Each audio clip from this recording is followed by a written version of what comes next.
Hi friends, welcome to our read aloud on our last week of school. Now this is a very sad time for me, but it's also very exciting as we move into summer vacation. Although our last week of school is going to look a little bit different than it normally would because we're all stuck at home. We are going to read a couple of books this week about students who had their last day of school and what they thought their last day of school was like. And then we're going to read a story about a kindergartner who moves on to first grade at the end of the week. So without further ado, let's get started with our book, which is called Lizzie and the Last Day of School. Let's get into it. Lizzie and the Last Day of School, written by Trinka Hakes Noble. Lizzie loved school. First, she loved nursery school. Then, Lizzie loved kindergarten even more. She loved the smell of new books and her little desk. She loved hearing the happy voices at playtime. She loved seeing the bright artwork in the halls, and the cool water from the drinking fountain always tasted the best. In fact, Lizzie loved everything about school. But when the last day of kindergarten came, Lizzie was sad.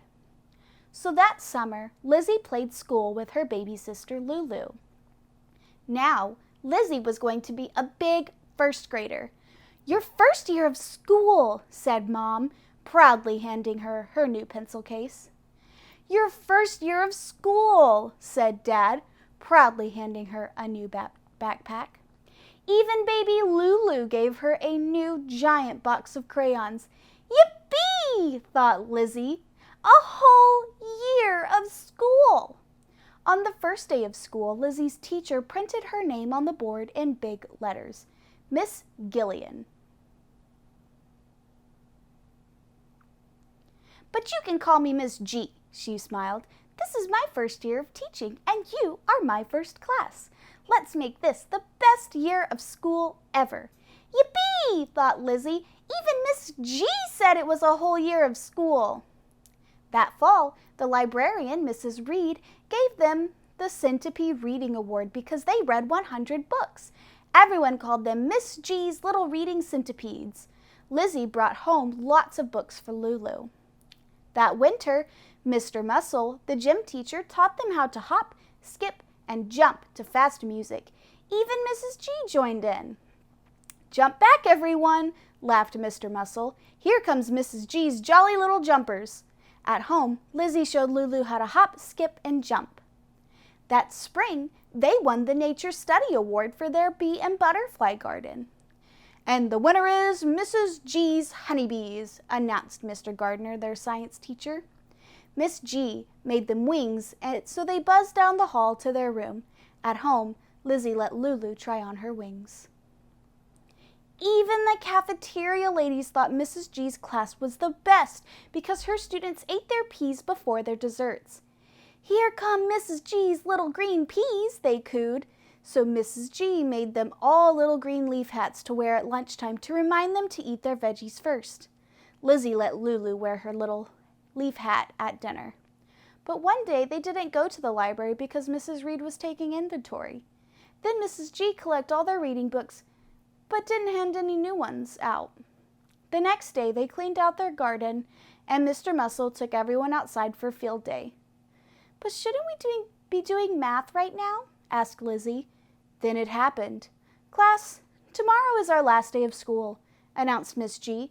"It will be a half day, and we will be cleaning out our desks, so please bring a big bag or box." All the kids cheered. "Yippee!" they shouted. "Tomorrow's the last day of school." But Lizzie didn't cheer. Lizzie didn't shout yippee.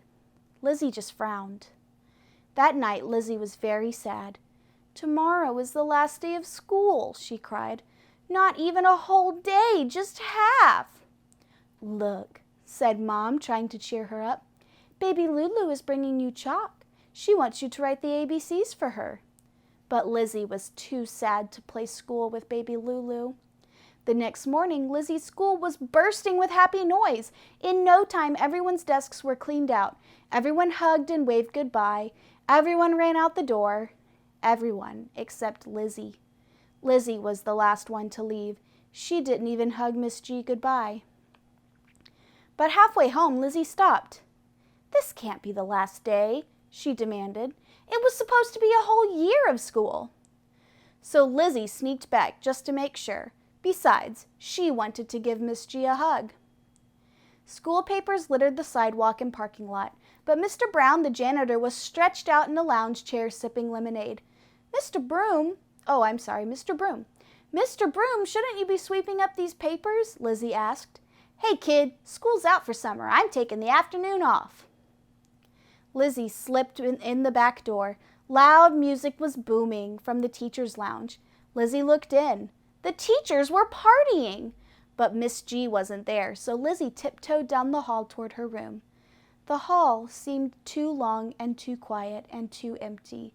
No kids lined up at the drinking fountain, no brightly colored artwork on the walls, no shiny planets and stars hanging from the ceiling. Lizzie felt very sad and lonely. Lizzie peeked in and saw Miss G, who looked just as sad and lonely as Lizzie. "Miss G," whispered Lizzie softly, "can I come back to give you a hug?" As the two hugged, Miss G sighed. "Oh, Lizzie, you're just like me. We both love school so much that the last day makes us sad." Being just like Miss G made Lizzie feel better. Just then, the school secretary came running in, waving an envelope. Miss G, you got a special delivery from the town parks department." Miss G opened the letter. "Yippee!" she exclaimed. "I'm going to teach summer school in the town park, and Lizzie, you can come. No last day of school for you or me." Now it was Lizzie's turn to yell yippee. As the two walked down the hall, hand in hand, Miss G told Lizzie all about summer school. "We'll make a kite and learn how to fly it," she said excitedly. "Oh, and there'll be some swimming lessons twice a week. We'll take nature walks to study bugs and frogs, and a trip to the farm to learn about tomatoes and watermelons. And of course, we'll have story time and snacks every day under the big shade tree." But that summer, Lizzie still played school with baby Lulu. Friends, our book was about a little girl who loved school so much that when it came time for the last day of school, she was so very sad.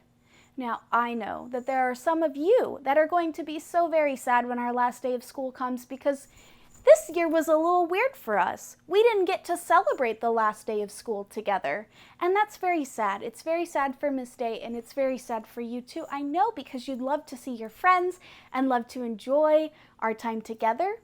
But the good news is, one of the things we can do is we can still celebrate together even if we have to be apart. So, instead of having a party in our classroom, which would be fun, we're going to have one on Zoom. And I'm going to make sure to give you some extra information on that later. But we're going to have a party on Zoom on Friday, and I hope all of you can come.